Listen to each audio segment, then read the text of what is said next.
everyone. Let's get started. The Kent Street Coalition welcomes you to the second of 12 Zoom conferences.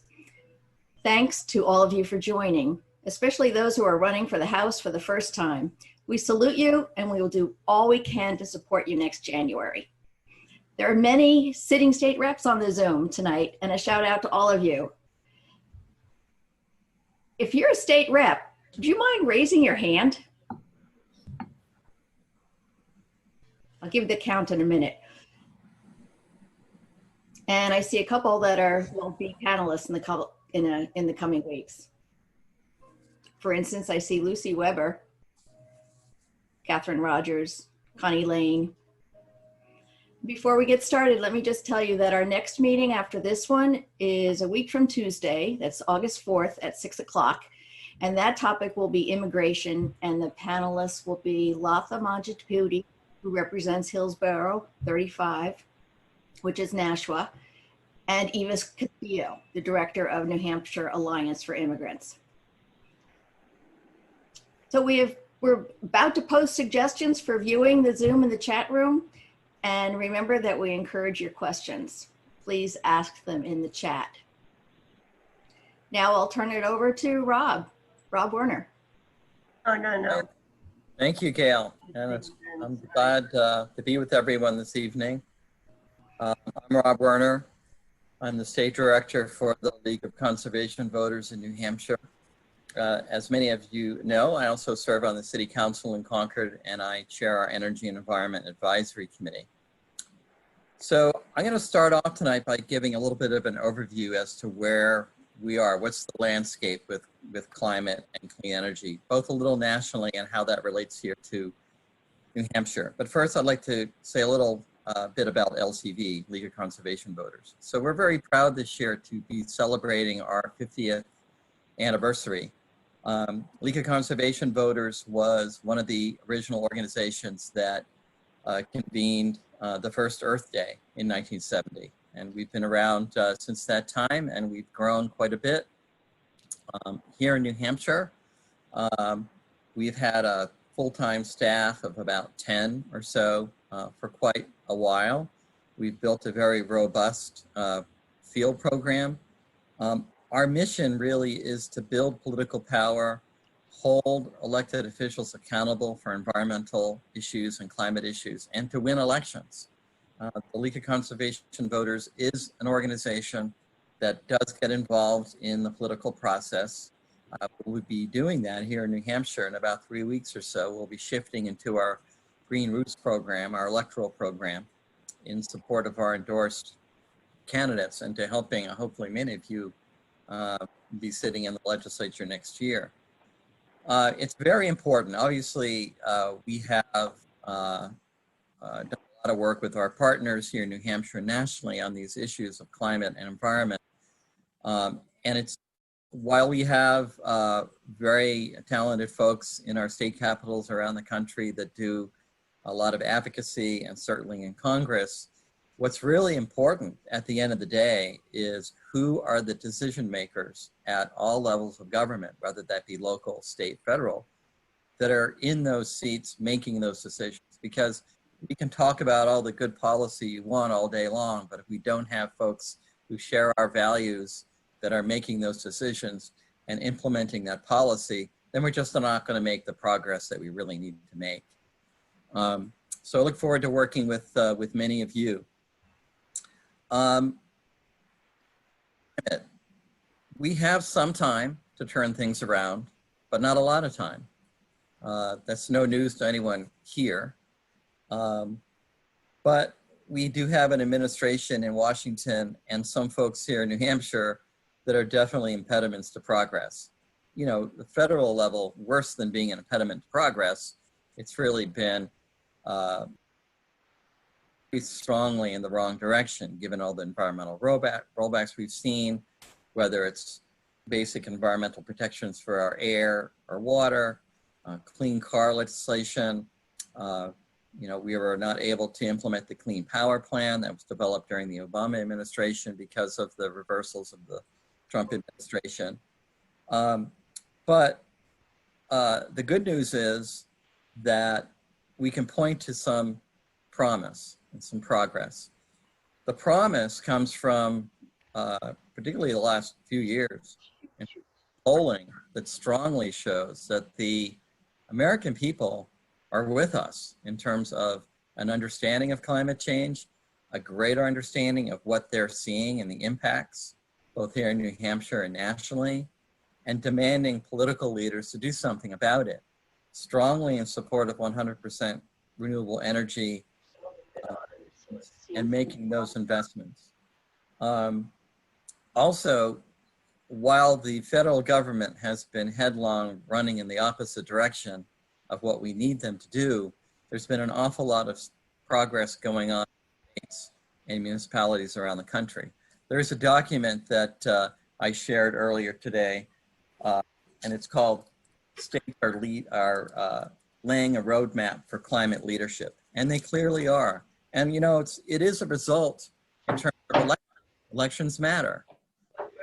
2017, 2018, 2019, those governors and their legislative allies that were elected really make a huge difference in terms of being able to make progress on clean energy legislation.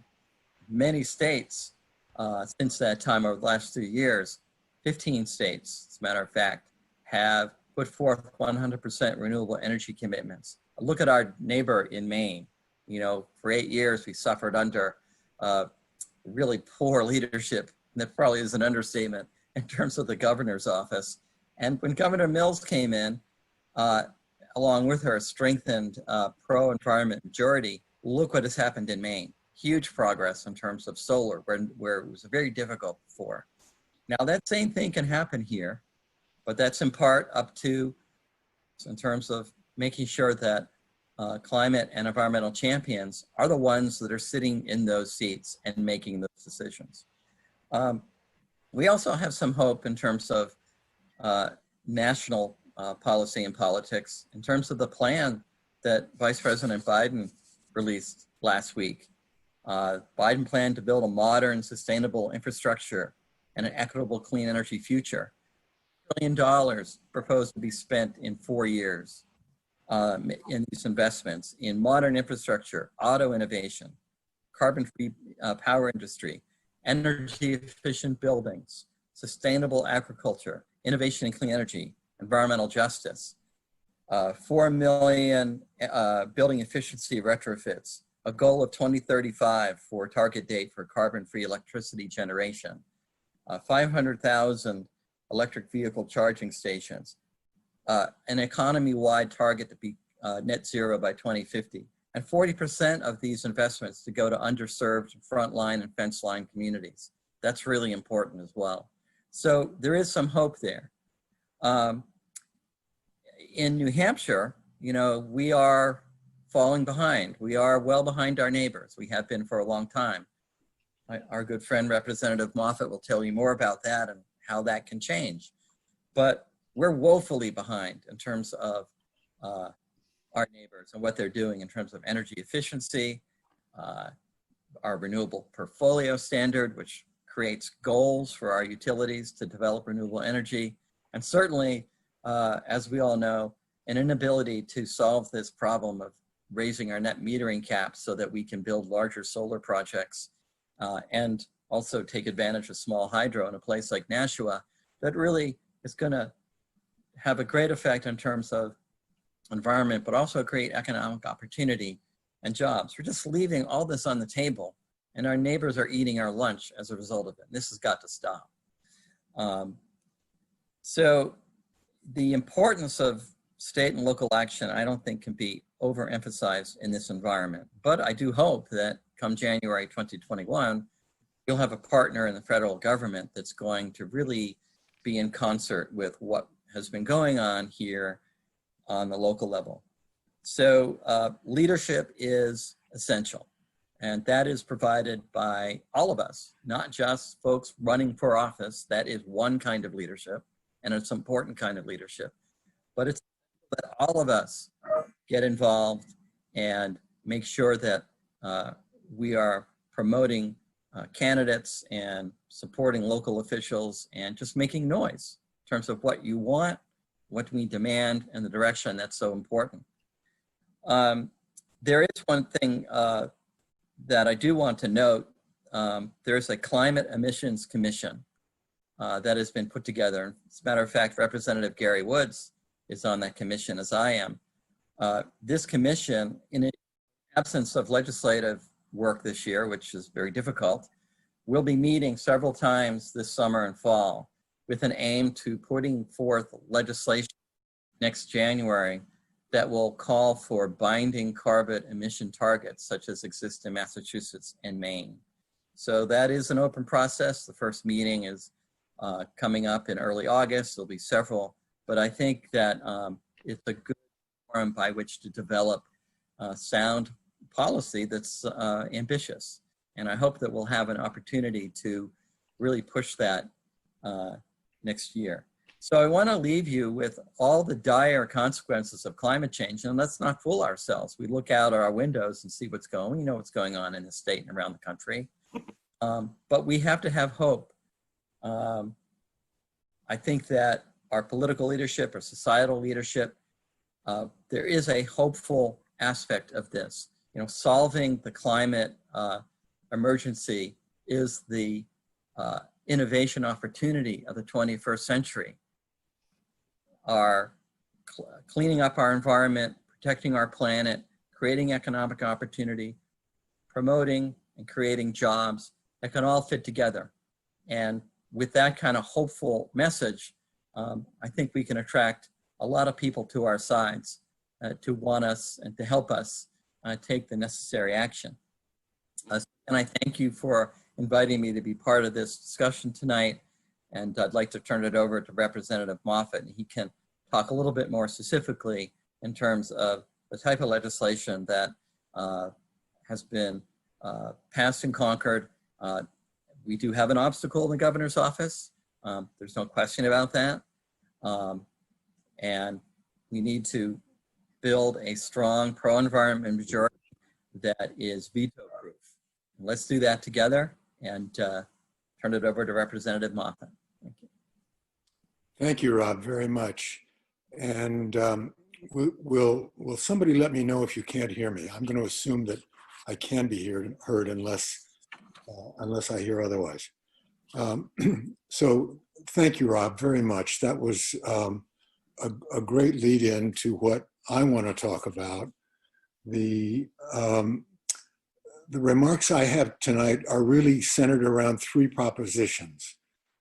Proposition one is that the most critical energy and environmental issue that we're going to be facing in the next 2 years, for those of you who are running for state rep, and the next 2 decades for all the rest of us, the most critical issue facing us is climate change.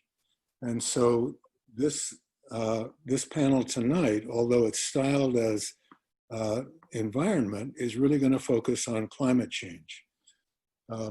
Proposition 2 is that although much of the most critical action that we need in order to deal with climate change is going to be taking place at the regional, federal, and global level, there are important state level actions by state government that also have a critical role. So we're going to be talking about what the legislature, the governor, and the NHPUC can do to either support or impede climate change.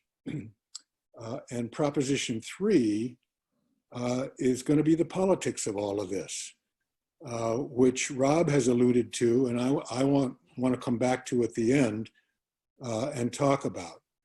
But since Rob has really laid the table with respect to federal and global action, I want to start with Proposition 2 and particularly talk about 3 state level issues that have to do with climate change. The first is energy efficiency. The second is support for renewable energy sources. And the third is energy storage.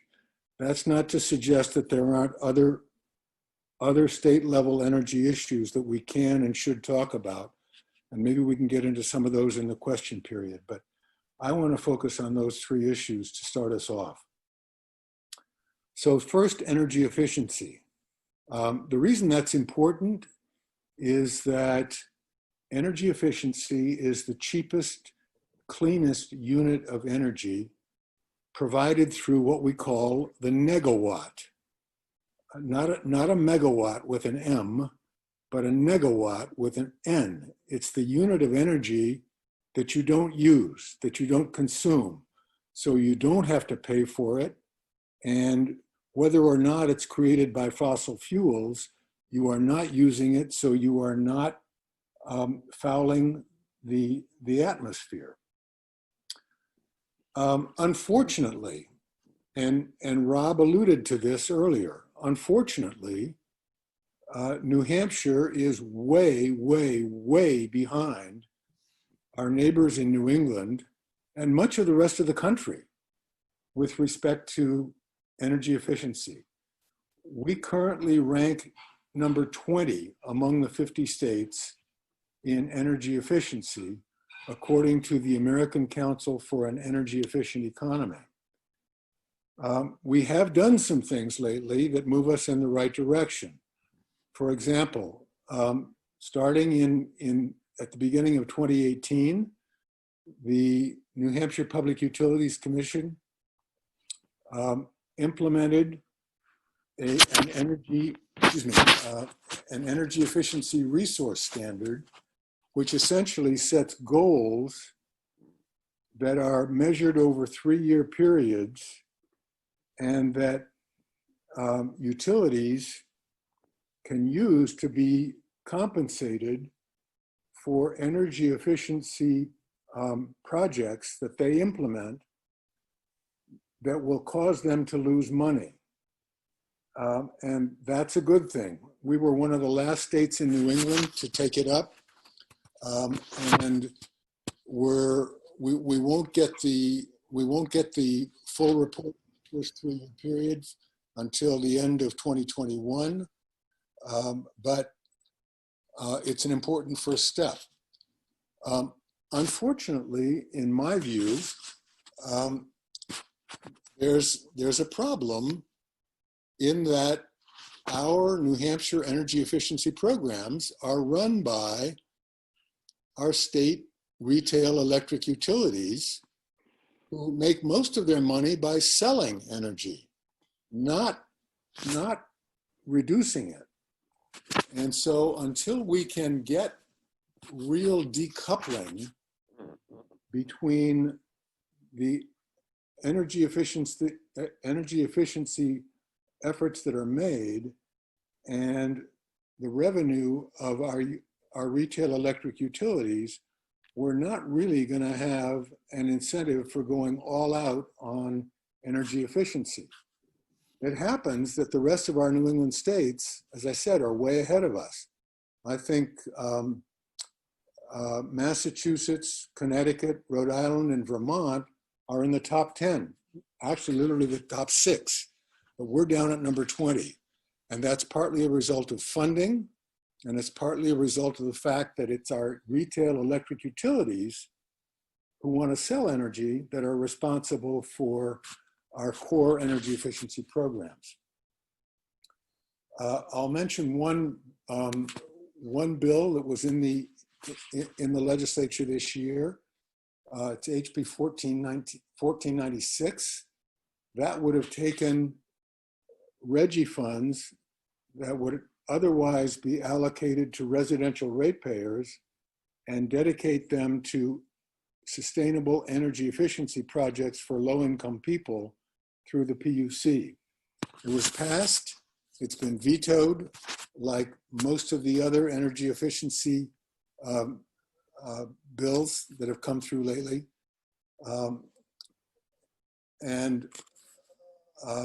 That's still work that needs to be done in the next session.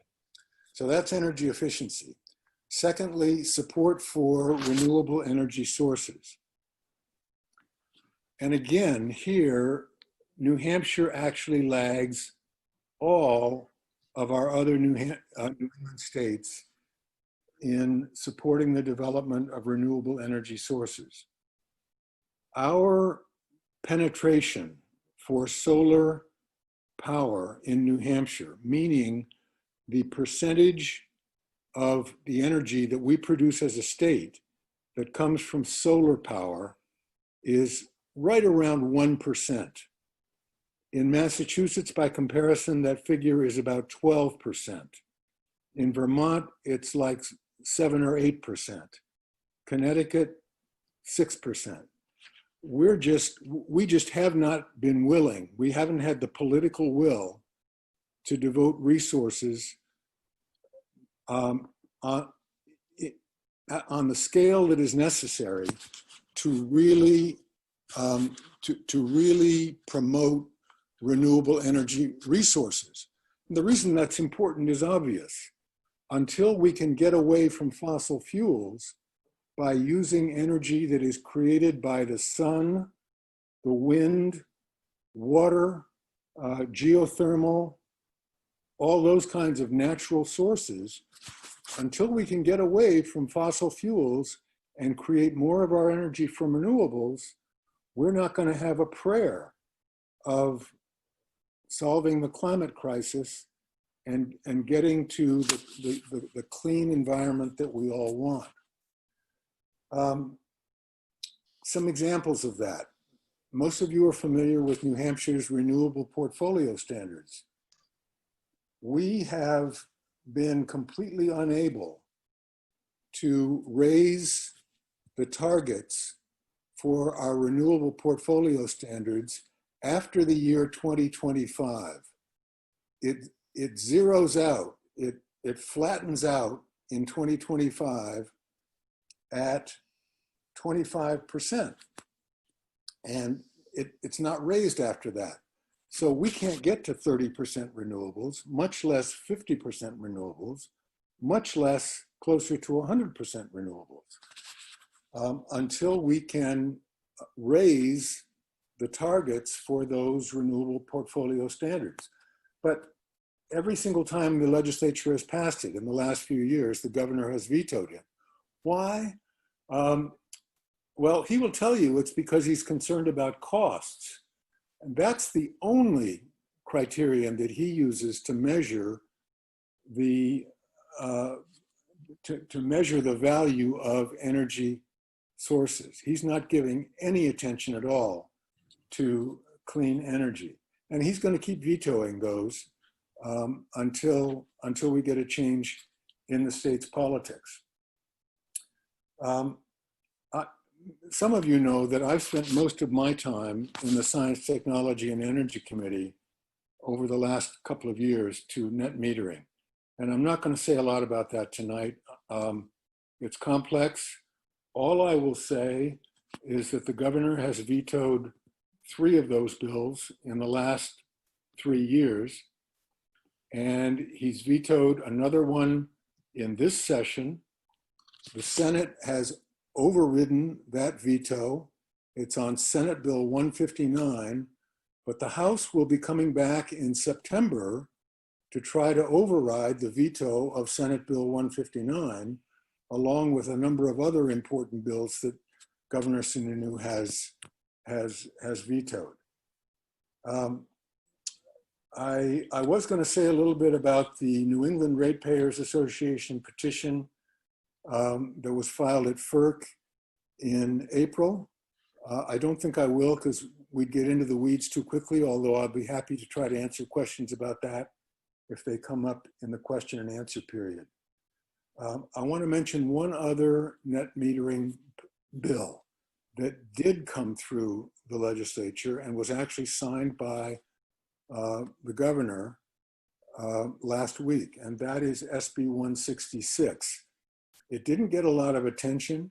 It's an important bill that would support and encourage the development of community power by allowing both competitive energy suppliers and municipalities and counties to aggregate buyers consumers, purchasers of electricity, ratepayers, and shop around for lower energy rates, either through competitive energy suppliers or outright negotiation with individual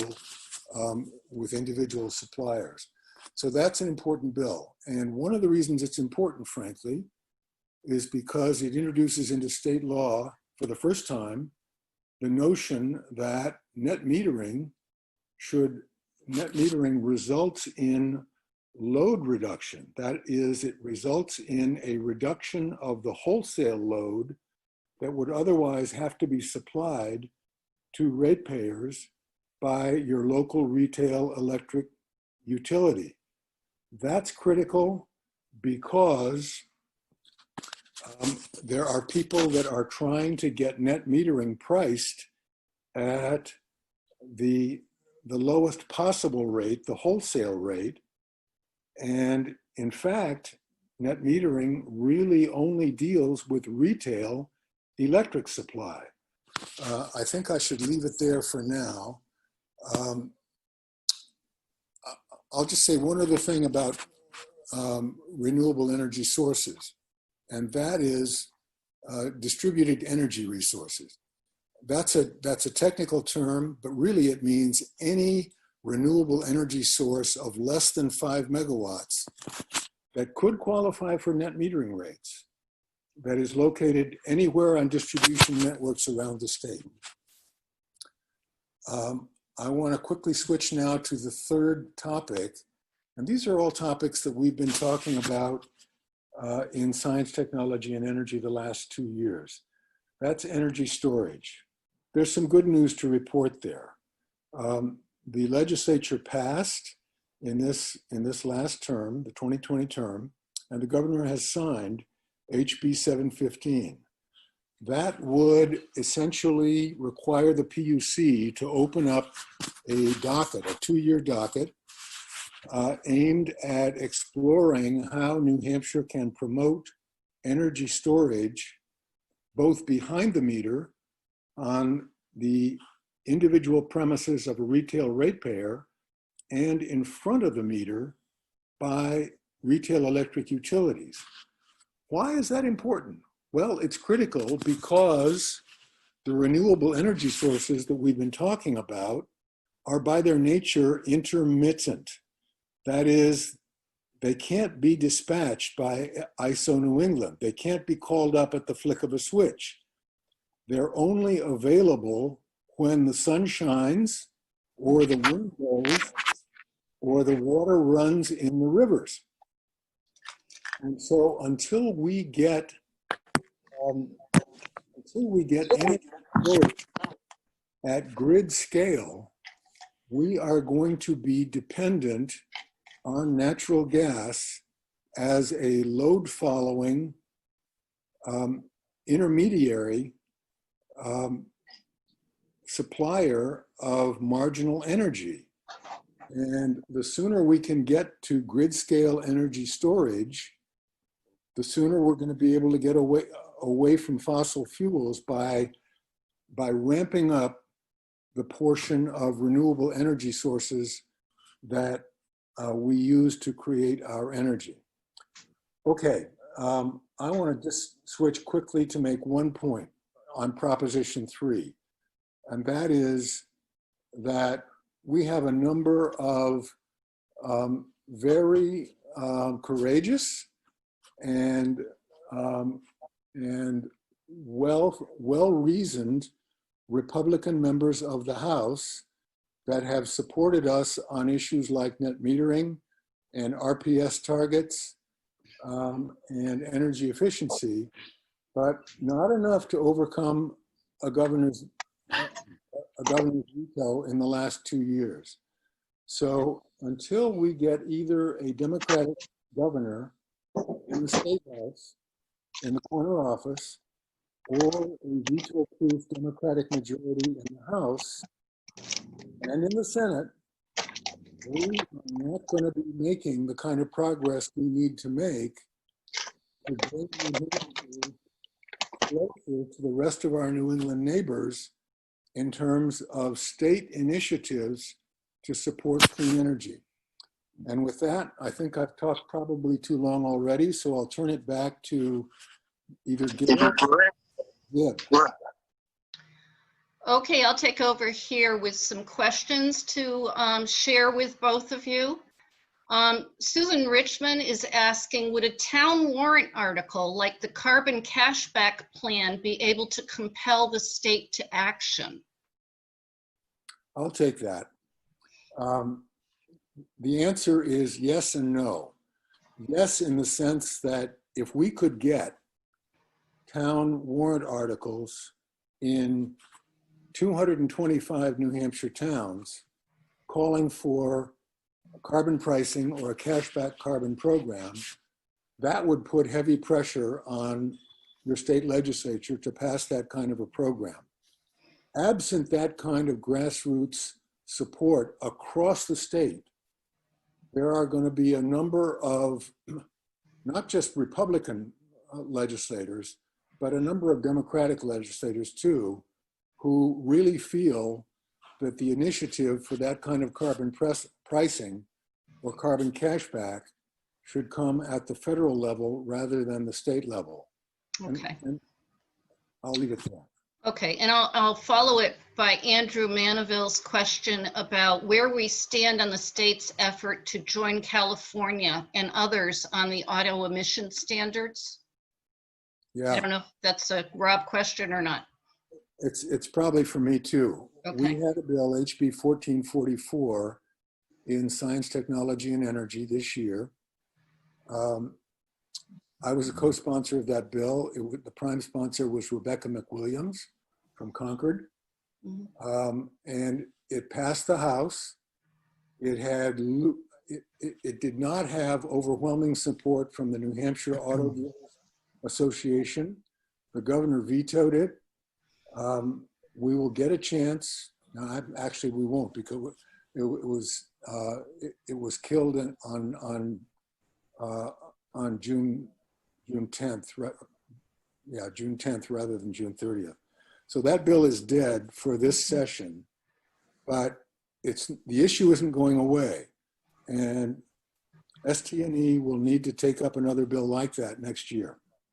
Okay, this one's for Rob, and I believe it comes from Dave Doherty, and he's asking about the amount of damage that we've suffered by virtue of the Trump administration, both at the national and the state level, and more about how long do you think it's going to take to recover from that?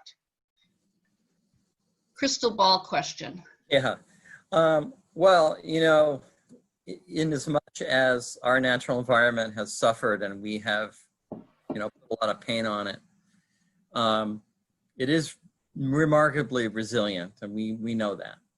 However, I think we have to realize that there are some things that we're not going to get back. There's species that have been so affected by climate change. We just need to move on. I think what we have to keep in mind is that we do have time to bend the curve, but we've really got to be on the road to a declining carbon emission scenario by 2030. If we're not, then we really are in a lot of trouble. But things can resume pretty quickly in the right direction with leadership. That really is the key, both here at home and internationally. I know that if Joe Biden enters that Oval Office on January 20th, that is one of his first actions, that he will rejoin the Paris Climate Agreement. Now, keep in mind that technically, withdraw formally from the Paris Climate Agreement until around Election Day. So we do have some time to reverse that, but we have to be far more ambitious on that scale, even in the context of the Paris Climate Agreement.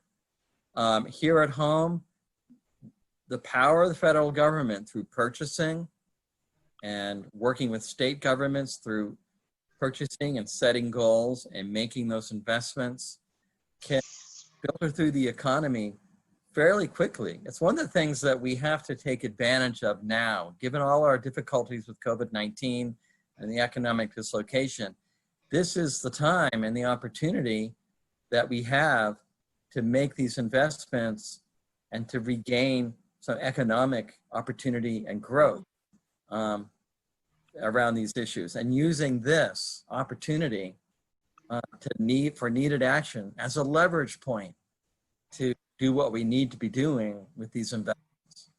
Great, thank you. And I'd like to follow up with asking, do you think or know if there's any kind of unified effort to identify the governor as being anti-recognition of climate change? Well, you know, I know that early on in his tenure, he had, and during the campaign, original campaign, he had made some comments around not really believing the science. I have heard him, you know, less say those things in public in recent years, but it worries me that, you know, on the one hand, he has been a proponent of offshore wind in the Gulf of Maine, which is a very important aspect of the work we need to do, has wide support for helping our environment and creating a lot of economic opportunity in terms of pursuing that. But he has not followed through on the basics. He talks a good game about energy efficiency. He puts out a plan that supposedly is centered around energy efficiency, a state energy plan, yet he vetoes legislation that would use our proceeds from the Regional Greenhouse Gas Initiative to make those very investments in municipal and school and low-income weatherization projects that would help with energy efficiency and reduce our demand. So he really falls short in so many areas. Got to correct this. Okay, thank you. Lois Frederick is asking why it is that our US senators didn't sign on to the ISO New England letter to support the clean energy.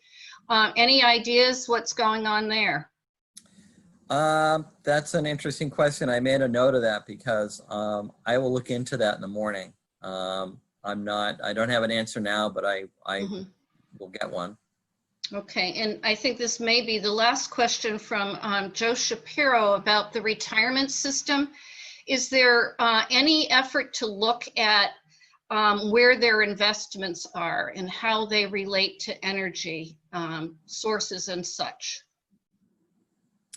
That's a great question, Joe, and I don't know the answer to it. I do know that the New Hampshire retirement system has a board that reviews its investments. I don't think that the question of whether or not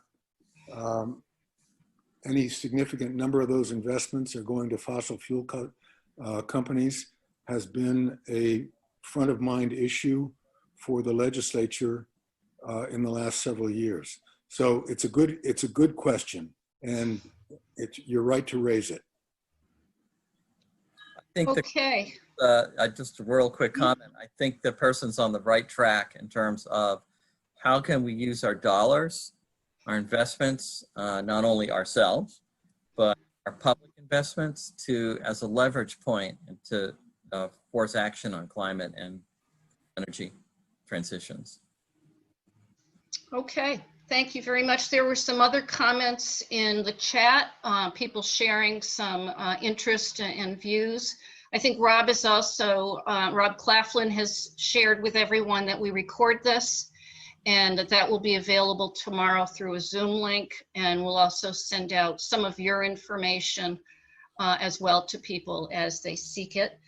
And as we close out tonight, Gale will put up the slide that tells you about Tuesday's gathering. Next week, there will be this one that's noted on Tuesday. There will also be one on Thursday. So you can tell from these that the dates do shift and there are occasionally 2 per week. So I hope this has been insightful for everyone. Thank you very much for being here. It's been a great turnout. It looks like a count of 79 as I'm looking at it. And we welcome you all back and invite others that you feel would find this insightful.